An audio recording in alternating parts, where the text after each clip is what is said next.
सोचिए, एक दिन आप सुबह उठते हैं और सब कुछ बिल्कुल नॉर्मल लगता है। सूरज वही है, आसमान वही है, दुनिया अपनी रूटीन में चल रही है, लेकिन यूनिवर्स में एक बहुत बड़ा चेंज हो चुका होता है। बिना किसी आवाज़, बिना किसी एक्सप्लोजन और बिना किसी वार्निंग के जुपिटर अचानक एग्जिस्ट करना बैंड कर देता है। ये एक साइलेंट इवेंट होता है, लेकिन इसका इम्पैक्ट पूरे सोलर सिस्टम के लिए सबसे ज़्यादा डिस्ट्रक्टिव होता है। जुपिटर कोई नॉर्मल प्लैनेट नहीं है। ये सोलर सिस्टम का सबसे बड़ा प्लैनेट है, इतना मैसिव कि बाकी सारे प्लैनेट्स मिलकर भी इसके बराबर नहीं होते। इसका साइज़ ही नहीं, इसका मास और ग्रेविटी इसे अलग बनाती है। जुपिटर सिर्फ सन के अराउंड घूमने वाला एक गोला नहीं है, बल्कि एक ऐसा ग्रेविटेशनल सिस्टम है जो पूरे सोलर सिस्टम को बैलेंस में रखता है। जुपिटर की ग्रेविटी एक नेचुरल शील्ड की तरह काम करती है। ये एस्ट्रॉइड्स को अपनी तरफ खींच लेती है, कॉमेट्स के रास्ते मोड़ देती है और अन डेंजरस ऑब्जेक्ट्स को खुद में अब्जॉर्ब कर लेती है, जो अर्थ के लिए एक्सटिंक्शन इवेंट बन सकते थे। इसी वजह से साइंटिस्ट्स जुपिटर को सोलर सिस्टम का बॉडीगार्ड कहते हैं। 4.5 बिलियन साल पहले सोलर सिस्टम एक वॉर जोन जैसा था। हर तरफ एस्टेरॉइड्स, वायलेंट कोलिजन्स और मोल्टेन सरफेसेस थी। अर्थ स्टेबल नहीं थी और लाइफ का कोई चांस नहीं था। जुपिटर ने अपनी पावरफुल ग्रेविटी के थ्रू हज़ारों डेंजरस ऑब्जेक्ट्स को सिस्टम से बाहर फेंका। कुछ को सन में गिरा दिया और कुछ को खुद में अब्जॉर्ब कर लिया। इसी प्रोसेस ने अर्थ को स्टेबल होने का मौका दिया। सीधी बात यह है कि अगर जुपिटर ना होता तो अर्थ कभी स्टेबल और हैबिटेबल नहीं होती, और अगर अर्थ स्टेबल नहीं होती तो इंसान का जन्म ही नहीं होता। हमारा होना डायरेक्टली जुपिटर के होने से जुड़ा हुआ है। 1994 में शूमेकर लेविनाउ नाम का कॉमेट जुपिटर से टकराया।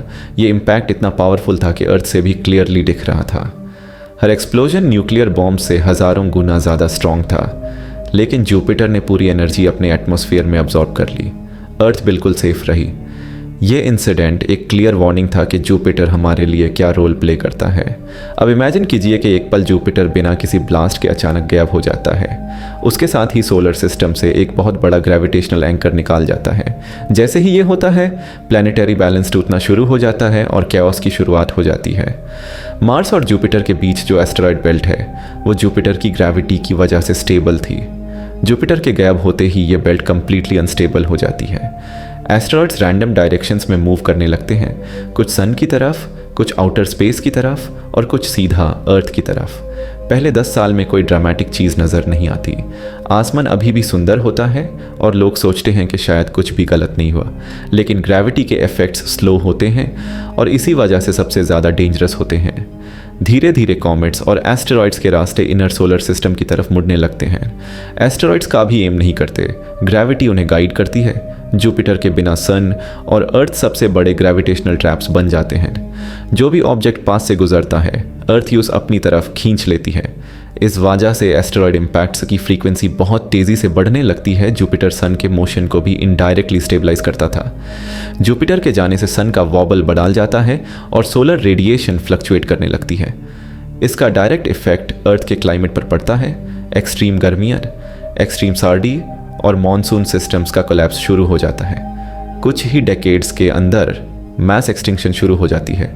ओशंस एसिडिक हो जाते हैं, कोरल रीफ्स ख़त्म हो जाते हैं और पूरी फूड चेन कोलैप्स होने लगती है। फिर एक बड़ा एस्टेरॉयड इम्पैक्ट होता है जो डायनासोर्स के एक्सटिंक्शन जैसे कंडीशंस क्रिएट कर देता है। बस इस बार शिकार इंसान होता है।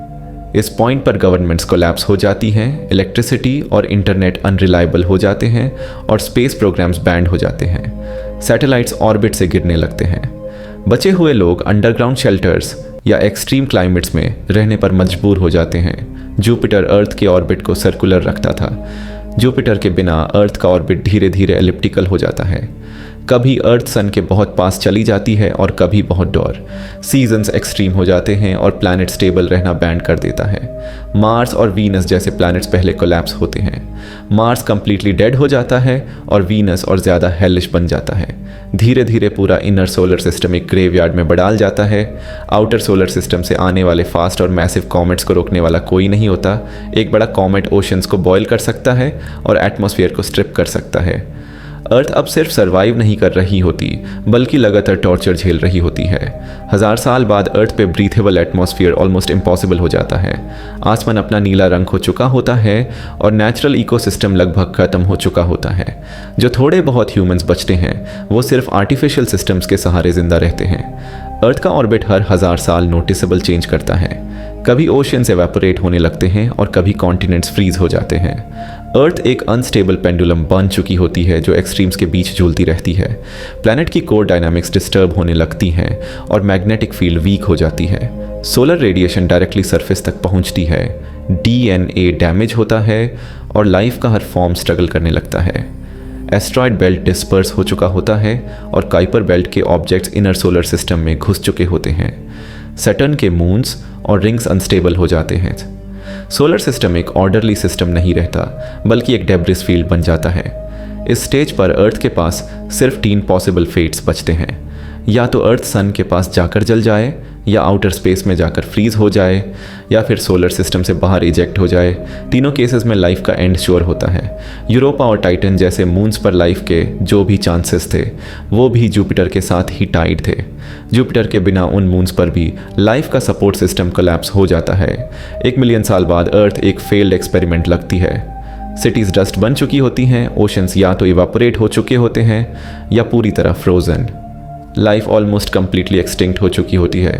यूनिवर्स को इस सब से कोई फ़र्क नहीं पड़ता। स्टार्स जलते रहते हैं, गैलेक्सीज कोलाइड करती रहती हैं और यूनिवर्स अपना काम करता रहता है। यूनिवर्स क्रूअल नहीं है, बस इनडिफरेंट है। आखिरी सच्चाई यह है कि हम जिंदा इसलिए नहीं हैं क्योंकि हम पावरफुल हैं, बल्कि इसलिए क्योंकि एक जायंट प्लैनेट डोर कहीं चुपचाप हमारी रक्षा कर रहा था। जुपिटर एक साइलेंट प्रोटेक्टर था। अगर जुपिटर कभी गायब हो जाए तो अर्थ का एंड ड्रामेटिक ब्लास्ट के साथ नहीं होगा। न कोई एक्सप्लोजन, ना कोई वार्निंग, बस एक लंबी, धीमी और थाकी हुई मौत जिसे रोकने वाला कोई नहीं होगा।